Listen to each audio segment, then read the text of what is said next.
پیدا کیا ہے، اور اس لیے کہ تم سے پہلے لوگوں کو بھی اللہ نے پیدا کیا ہے۔ اور پھر ارشاد فرمایا کہ الذی جعل لکم الارض فراشا، وہی رب ہے جس نے تمہارے لیے زمین کو فرش بنایا ہے، والسماء بناء، اور آسمان کو چھت بنایا ہے، وانزل من السماء ماء فاخرج به من الثمرات رزقا لکم،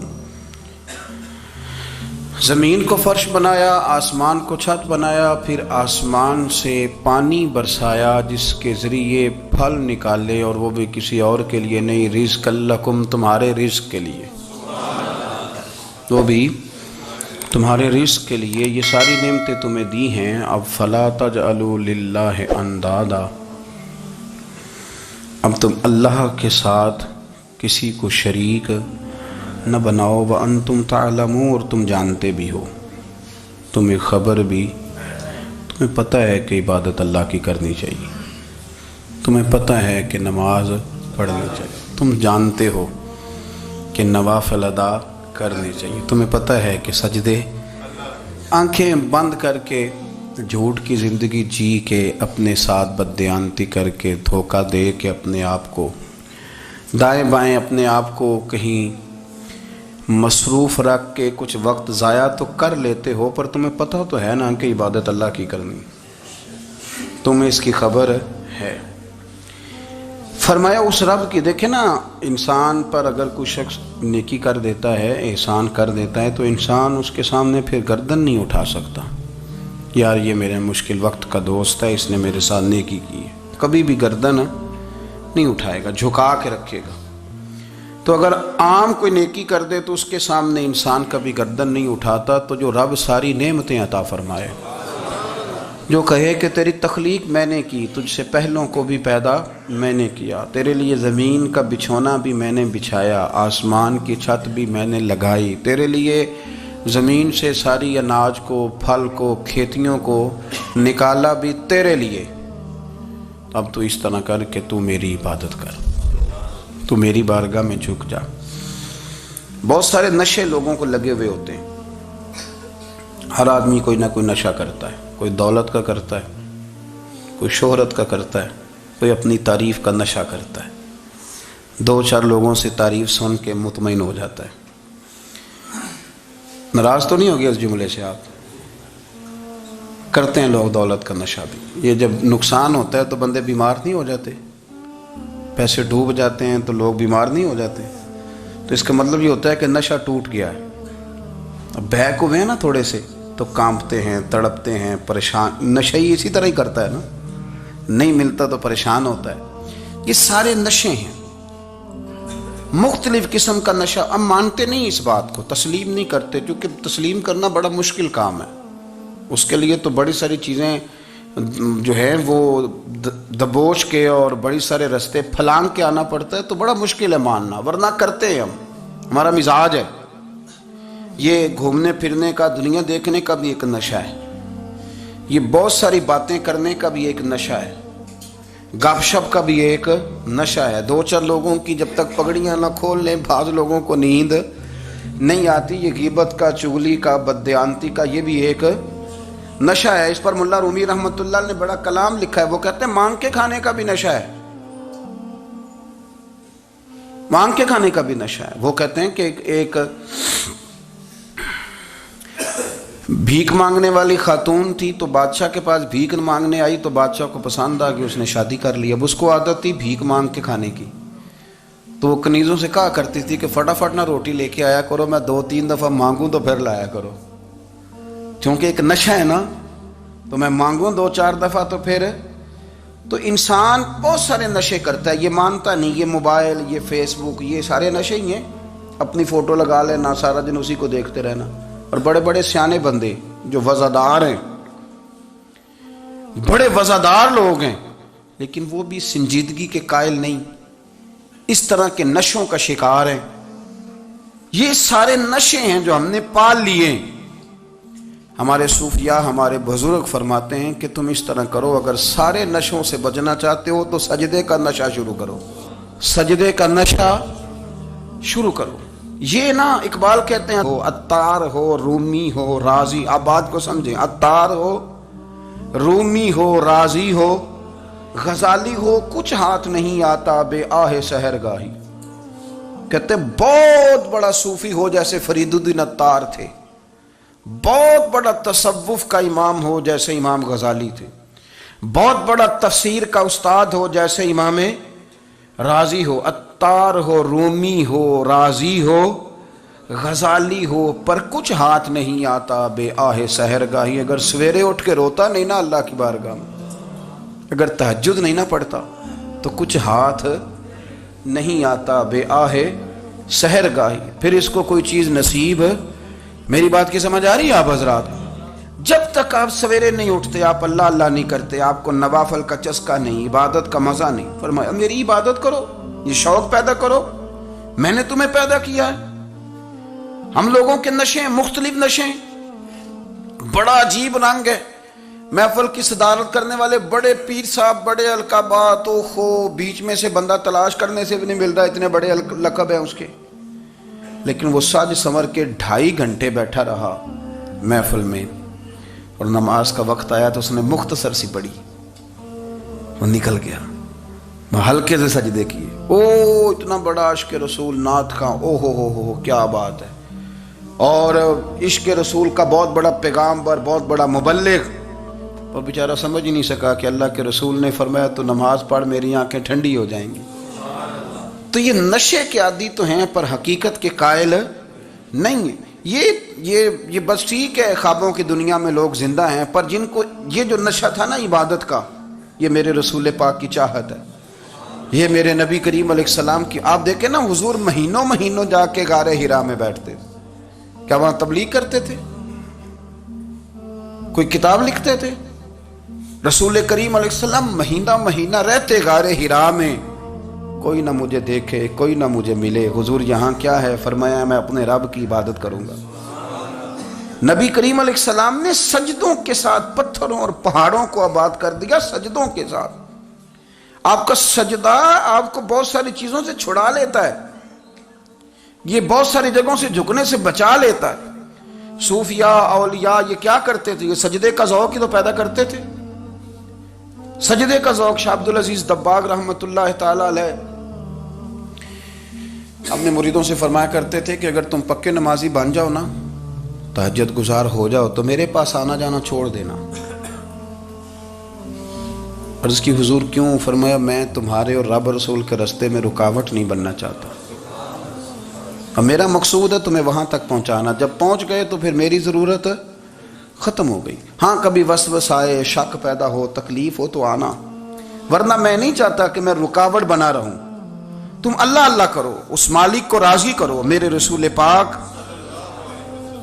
علیہ وسلم نے فرمایا بندہ اللہ کے سب سے قریب اس وقت ہوتا ہے جب وہ سجدے کی حالت میں ہوتا ہے۔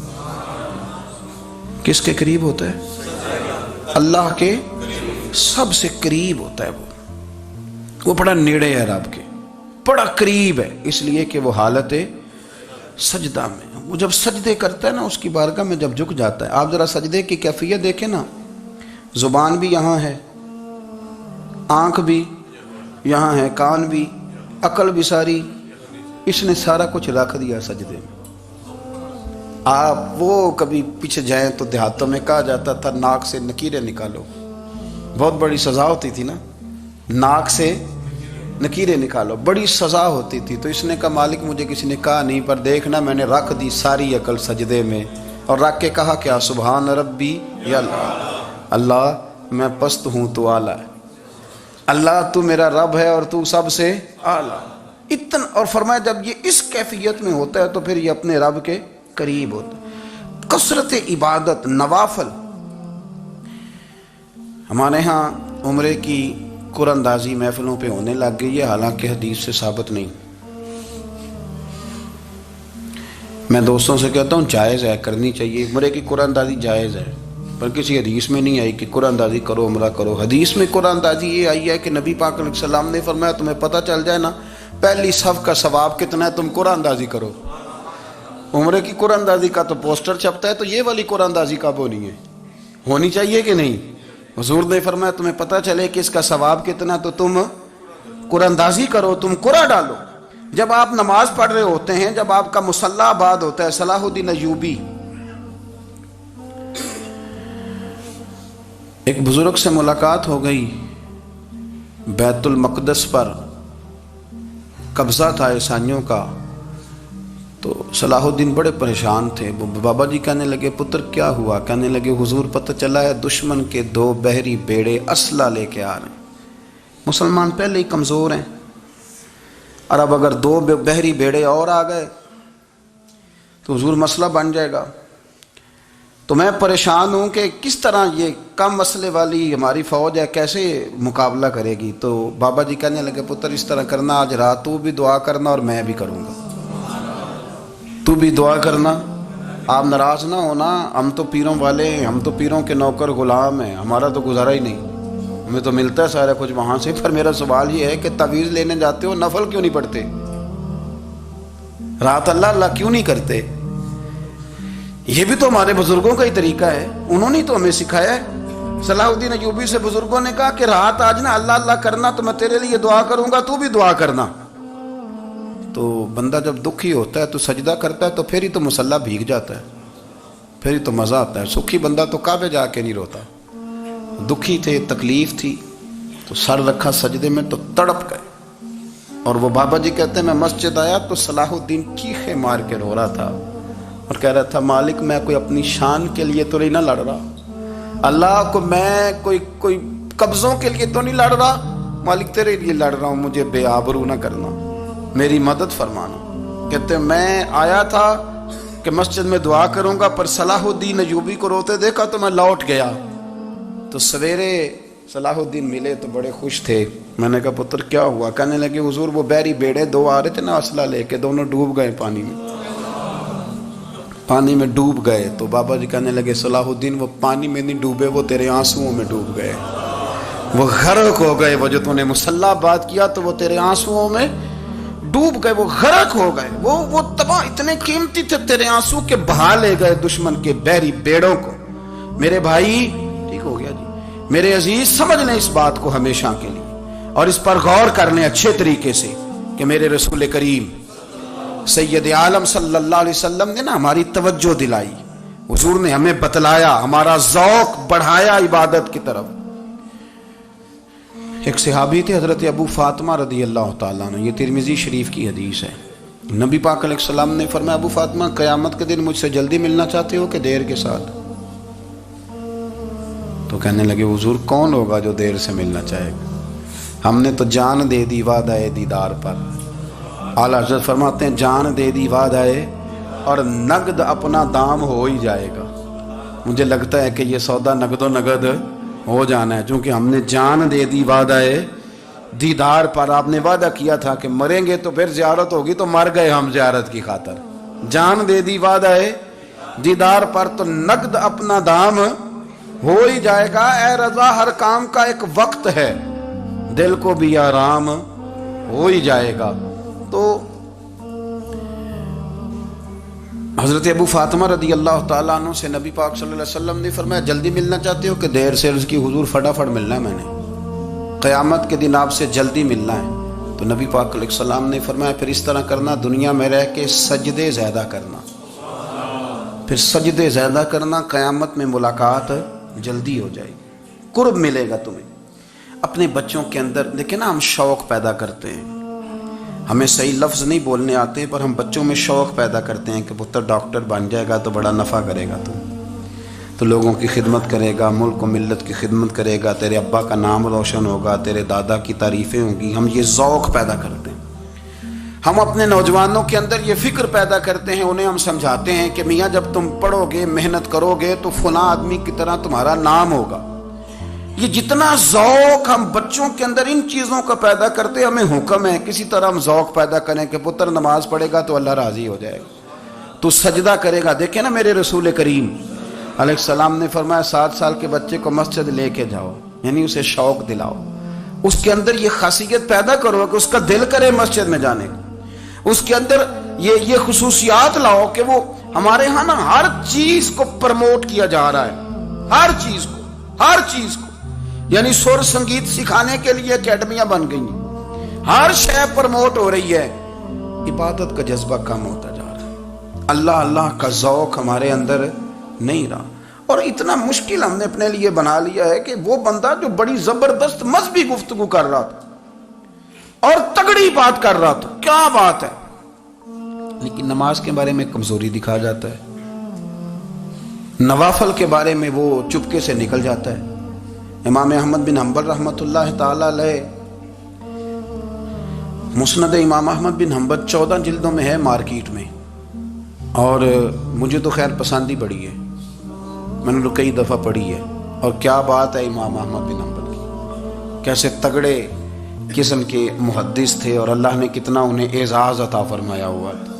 یہ کوڑے بھی کھاتے تھے دین کی خاطر، سارا کرتا لہو سے بھر بھی جایا کرتا تھا، بڑا اعزاز والا شخص تھے، بڑے اعزاز والے، حدیثیں جمع کرنا، حدیثیں لکھنا، حدیث پڑھانا، سارا دن رہتے تھے، کہہ سکتے تھے کہ میں کر تو رہا ہوں کام، اور حدیث بھی موجود ہے کہ عالم عابد سے افضل ہوتا ہے، پر اس کے باوجود امام احمد بن حنبل رحمۃ اللہ علیہ 300 نفل فرض نمازوں کے علاوہ پڑھا کرتے تھے، 300 نوافل روز پڑھا کرتے تھے۔ ان کے بیٹے نے کہا ابا جی مکان خریدنا ہے تو وہ جگہ کہاں کر کے لوں، بہت ساری آبادیاں، تو فرمایا پتر وہاں لینا جہاں مسجد قریب ہو۔ میرے رسول کریم سید عالم صلی اللہ علیہ وسلم اتنا پسند کرتے مسجد کو، اتنا پسند کرتے نماز کو، کہ رسول کریم صلی اللہ علیہ وسلم تہجد کی نماز بھی پڑھتے، پھر حضور فجر کی نماز بھی پڑھتے، نبی پاک وتر کو الگ کر کے پڑھتے، عشاء کے ساتھ نہیں پڑھتے۔ یہ تو ہم اس لیے اجازت دی ہمارے بزرگوں نے کہ بعد میں اٹھے گا کون علیحدہ وتر پڑھنے کے لیے، عشاء کے ساتھ پڑھ لے، وتر پڑھتے، تہجد پڑھتے، فجر پڑھتے، اشراق پڑھتے، چاشت پڑھتے، پھر مغرب کی نماز کے بعد 6 رکعت اوابین پڑھتے، پھر رات کو صلاۃ اللیل پڑھتے۔ سیدہ عائشہ صدیقہ کہتی ہیں زمانہ سو جاتا اور میرے رسول مصلی بچھا کے کھڑے ہو جاتے، او یار کھیتی باڑی کر کے نہیں، محنت مزدوری کر کے نہیں، جناب عائشہ کہتی ہیں میں یہ بھی دیکھتی کہ حضور ایک آیت شروع کرتے تو ساری رات اسی کو پڑھتے، اور میری نظر جاتی تو قدم مبارک پہ ورم آ جاتا۔ یار نماز پڑھ کے اتنی مشقت کر کے، اتنی جد و جہد کر کے ورم آ گیا، یا رسول اللہ اتنی محنت کیوں کرتے ہو؟ فرمایا افلا اکون عبدا شکورا، کیا میں اپنے رب کا شکر گزار بندہ نہ بنوں؟ صحابہ کا ذوق عبادتوں کا، ریاضتوں کا، تلاوتوں کا، طبیعت ہے ان کی، وہ ایک دوسرے کو، حضرت مولا علی شیر خدا کرم اللہ تعالی وجہہ الکریم کے زمانے میں روم کے بادشاہ نے کہا یار یہ مسلمانوں کا پتہ تو کرو، یہ آخر کیوں اتنے زیادہ مجاہد ہیں؟ اس زمانے میں جاسوس بھیجنے کا مزاج تھا، اب تو جاسوس پکڑا جاتا ہے، اب تو جاسوس ہو، اور جاسوسی کا شوق ویسے آج بھی ہے۔ عرض کروں تھوڑی سی بات اس عنوان سے، پتہ کیا ہمارا مسئلہ ہے؟ ہم جہاں جاتے ہیں نا وہاں تھوڑی خوشبو سونگنے کی کوشش کرتے ہیں، وہ کیا ہے تو یہ کیا ہے تو ادھر کیا ہے تو تھوڑا سا ادھر کیا ہے۔ میرے رسول پاک پڑھیے درود شریف، سارے پڑھیے ذرا زور سے، صلی اللہ تعالی۔ نبی پاک علیہ السلام نے فرمایا جاسوسی نہ کرنا ورنہ تم بندوں کو خراب کر دو گے، اور فرمایا اس طرح نہ ہو کہ تم کسی کے آپ کھول نہ نکلو تو تمہارے پہلے کھول جائیں۔ یہ جو ذوق ہے نا یہ ختم کریں، چھوڑیں، مطلب آپ کس چکر میں پڑے ہوئے ہیں، اتنی زیادہ توجہ کرنے کی کیا ضرورت ہے؟ نیک کام سے کام رکھیں، اس میں بندہ تھوڑا سا نا آسان رہتا ہے۔ یہ جو بہت زیادہ ٹٹولنے والے لوگ ہوتے ہیں نا وہ بیچارے پھر عمر ٹٹولتے ہی گزار دیتے ہیں، اس لیے کہ مزاج ہی بہت پکا ہے، بوری کا منہ کھول کے اندر تک ہاتھ ڈالنا، تو پھر کئی دفعہ سامنے سے بچھو بھی لڑ جاتا ہے، خرابی ہوتی ہے۔ تو جاسوسی کی جاتی تھی، اس نے بھی جاسوس بھیجے، کیونکہ قبیلوں کے لوگ تھے، کچھ مسلم کچھ کافر، پہچانے نہیں جاتے تھے لوگ، تو کچھ لوگ اس نے بھیجے، انہوں نے آ کے نا تحقیق کی، ریسرچ کری کہ آخر ماجرا کیا ہے، تو واپس جا کے انہوں نے رپورٹ دی نا روم کے بادشاہ کو۔ اس رپورٹ کا ایک جملہ بڑا شاندار ہے، وہ کہنے لگا بادشاہ ہمیں مسلمانوں کی کوئی سمجھ نہیں آئی، ہمیں کوئی سمجھ نہیں آئی۔ انہوں نے کہا بھی کیوں نہیں سمجھ آئی؟ کہنے لگے یار عجیب بندے ہیں، جب رات مصلی پہ بیٹھتے ہیں تو یوں لگتا ہے ان کا دنیا سے رشتہ ہی کوئی نہیں، کوئی کسی کو نہیں جانتا، کوئی اپنے دکھ سنا کے رو رہا ہے، کوئی اپنی بات کر کے رو رہا ہے، لگتا ہے کہ ان کا کوئی رشتہ ہے ہی نہیں۔ جب مصلی پہ بیٹھتے ہیں اور فرمایا جب سویرے یہ جہاد کرنے نکلتے ہیں تو لگتا ہے ان سے زیادہ دلیر ہی کوئی نہیں۔ حالانکہ جو مسلوں پہ رونے دھونے کے لوگ ہوتے ہیں وہ کئی دفعہ جہاد میں کام نہیں کرتے، لیکن عجیب لوگ ہیں کہ رات کے راہب ہیں، دن کے مجاہد ہیں، کوئی سمجھ نہیں آتی۔ میرے عزیز، ان لوگوں نے مسلح آباد کر کے رکھا، تلاوتیں ان کا ذوق رہی، منظر روز پڑھنا، اسباق پڑھنا، وظائف پڑھنا، یہ ان کا ذوق رہا۔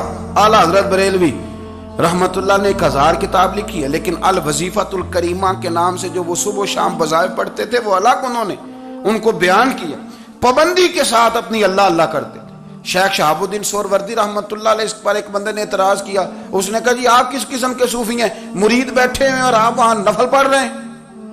یہ بھی بڑا مسئلہ ہوتا ہے نا، جو بندہ ملنے آتا ہے وہ اپنے ٹائم کے حساب سے آتا ہے، اور پھر اس کا یہ بھی خیال ہوتا ہے کہ پیر صاحب جو ہیں وہ چونکہ درویش ہیں تو نہ انہیں روٹی کھانی چاہیے نہ سونا چاہیے، چونکہ وہ درویش ہیں، اور ہم چونکہ درویشوں کے ماننے والے ہیں لہذا ہمارا یہ طریقہ ہونا چاہیے کہ جیسے ہم کہیں درویش ویسے ہی کر جائے۔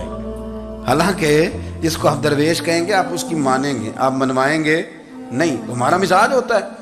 شیخ شہاب الدین پر لوگوں نے اعتراض کی، حضور لوگ ملنے آئے ہیں، زیارت کرنے آئے ہیں، یہ بندے دعا کرانے آئے ہیں، اللہ اللہ کرانے آئے اور آپ نفل پڑھ رہے ہیں، کیا جملہ ہے، کیا حسن ہے، کیا خوبصورتی ہے۔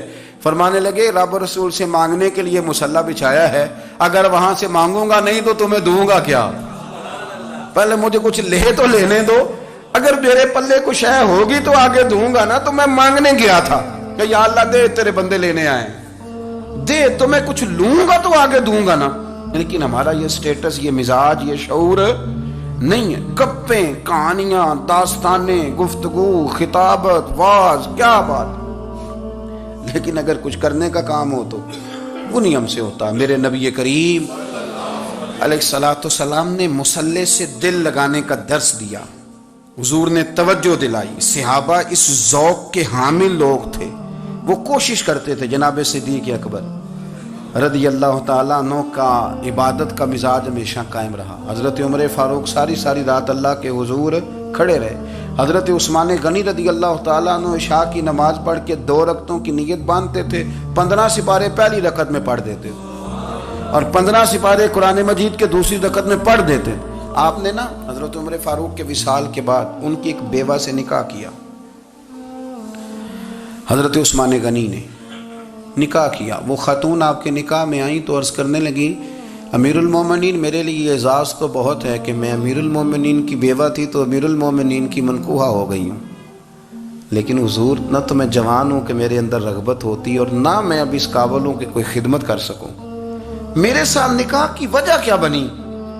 تو عثمان غنی رو پڑے، فرمانے لگے میں نے عمر فاروق کو مسجد میں اپنے رب سے ڈرتے ہوئے دیکھا، میں نے اسے روتے ہوئے دیکھا ہے، عدل کرتے دیکھا ہے، انصاف کرتے دیکھا ہے، امت کی خیر خواہی کرتے دیکھا۔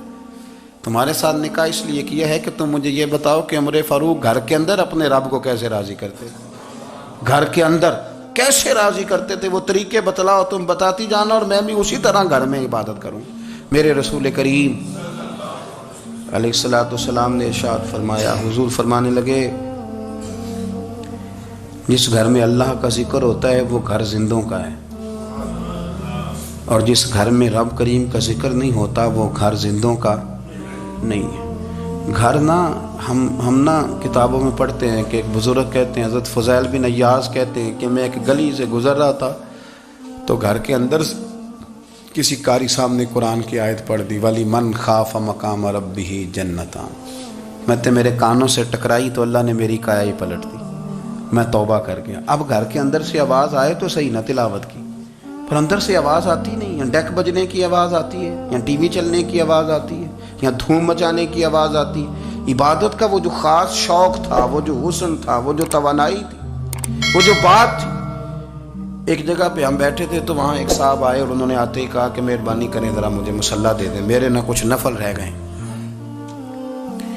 تو میں نے وضو کر لیا تو کوئی مصلی مل جائے، مصلی انہیں دے دیا گیا، وہ مصلی لے کے چلے گئے تو پیچھے ایک صاحب نے تبصرہ کیا، کہنے کتنا ریاکار بندہ ہے، لوگوں کو دکھا رہا ہے کہ میں نفل پڑھتا ہوں، ہے کوئی بات کرنے والی؟ میں نے اسے کہا، میں نے کہا تو مہربانی کرنا، اس طرح کی ریاکاری تو بھی کر، پکڑ مصلی اور جا تو بھی تھوڑی ریاکاری کر کے آ، اٹھ ذرا، شکر کر کو یہ ریاکار بھی ملا ہے۔ کوئی نفل پڑھ کے ریاکاری کر رہا ہے. اللہ کا میں کہتا ہوں کو پڑھے تو صحیح نہیں. یہ کوئی دور ہے نفل پڑھنے کا؟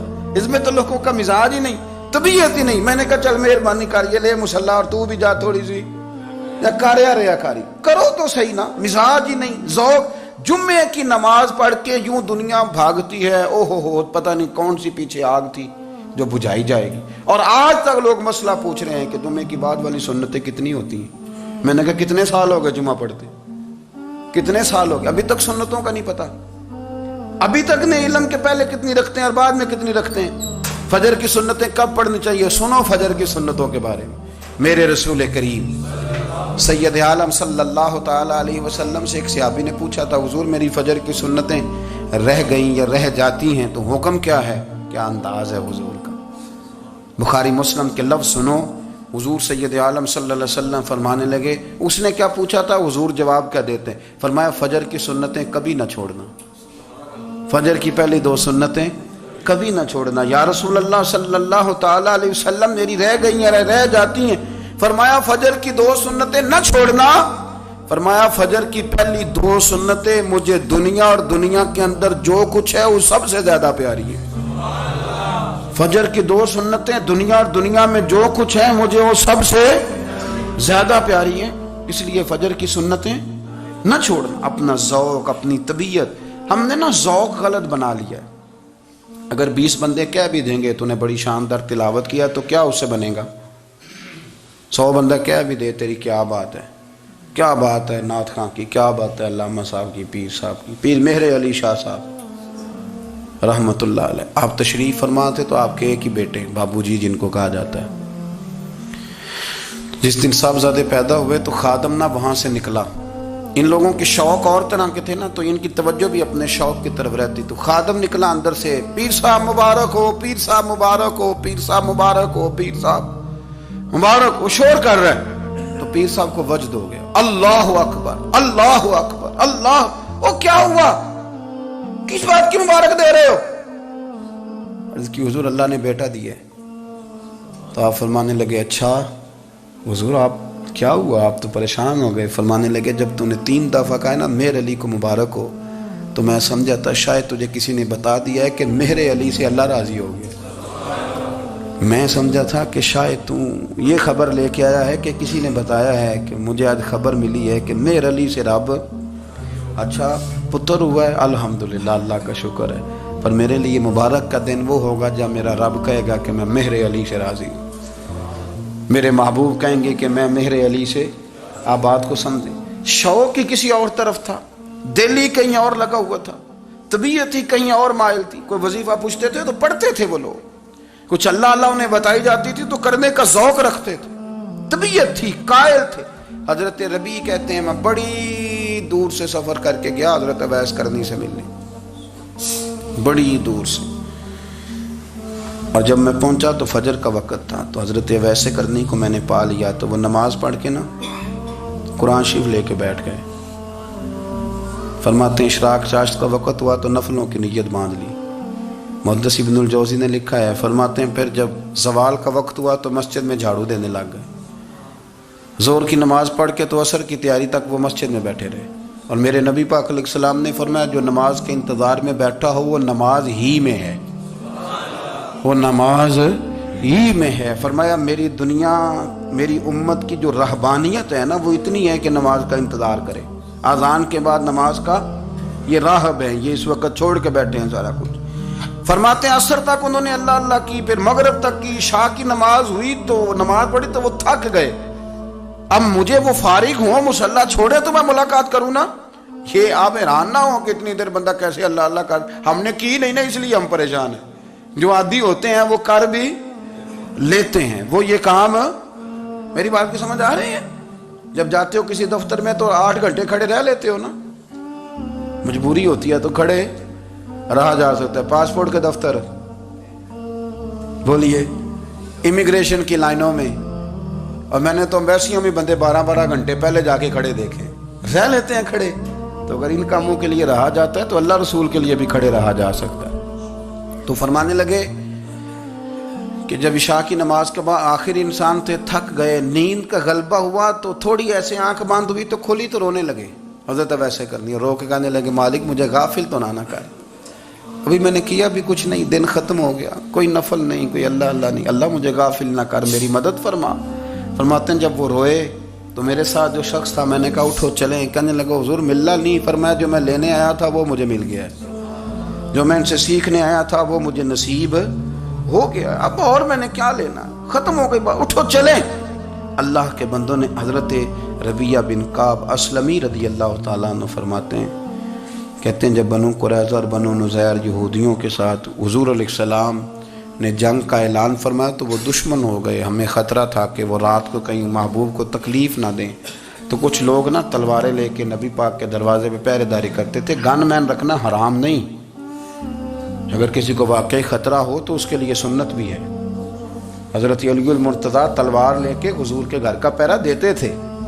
حضرت ربیہ بن کعب اسلمی رضی اللہ تعالیٰ عنہ فرماتے ہیں کہ رات میری ڈیوٹی تھی کہ میں حضور کے گھر کا پہرا دوں گا، تو فرماتے ہیں میں باہر سن رہا تھا، ساری رات ہی میرے نبی پاک نے اللہ کی تسبیح پڑھی، ساری رات، کبھی تسبیح، کبھی تحلیل، کبھی تحمید، کبھی تکبیر، ساری رات۔ فرماتے ہیں ساری رات حضور پڑھتے رہے اور ساری رات ہی میں سنتا رہا، مجھے اونگ آ گئی، میری آنکھ لگ گئی، حضور ابھی پڑھ رہے تھے، میں تھک کے سو گیا، اور فرماتے ہیں جب میری آنکھ دوبارہ سے کھلی تو میرے کانوں میں پھر کوئی چیز گونجی، تو میں نے کان لگایا تو میرے حبیب ابھی بھی اللہ کو یاد کر رہے، ساری رات حضور رب کی عبادت کرتے، اسی لیے تو کہا یا ایھا المزمل قم اللیل الا قلیلا، حبیب ساری رات تو نہ جاگا گا، تھوڑا آرام بھی کر لیے گا۔ میرے بھائی اپنا مصلی، اپنی عبادات، اپنے وظائف، اللہ اللہ جو آپ نے کسی سے سیکھی ہے اس کو کبھی کمزور نہ ہونے دیں۔ شجرہ شریف جو کسی بزرگ سے آپ لے لیتے ہیں تو کیا رسم ہے کوئی؟ اس پہ کچھ لکھا ہوتا ہے، وہ پڑھنے کے لیے دیا جاتا ہے، اس پہ لکھا ہوتا ہے کہ یہ اللہ اللہ آپ نے کرنی ہے۔ ساری زندگی کسی اسکول میں داخل ہو گئے اور وہاں جا کے آپ نصاب ہی نہ پڑھیں، کتاب ہی نہ کھولیں تو پاس ہو جائیں گے؟ وہ کہتے ہیں میں 20 سال جاتا رہا ملا کچھ نہیں، تو آپ نے لیا کیا ہے؟ ایک اتنی سی کتاب تھی، اس کو تو کھول کے آپ دیکھ نہیں سکے، اس کے وظائف تک تو رسائی نہ ہوئی، اس لیے کہ اللہ اللہ کرنا مشکل ہے اور تصویر کھنچانا یہ آسان کام ہے۔ تو جو آسان ہے اس طرف ہماری توجہ لگی رہتی ہے اور جو مشکل ہے اس طرف ہم ذوق پیدا نہیں کرتے۔ یا ایھا الناس اعبدوا ربکم الذی خلقکم والذین من قبلکم لعلکم تتقون، اے لوگوں اس رب کی عبادت کرو جس نے تمہیں پیدا کیا اور تم سے پہلوں کو پیدا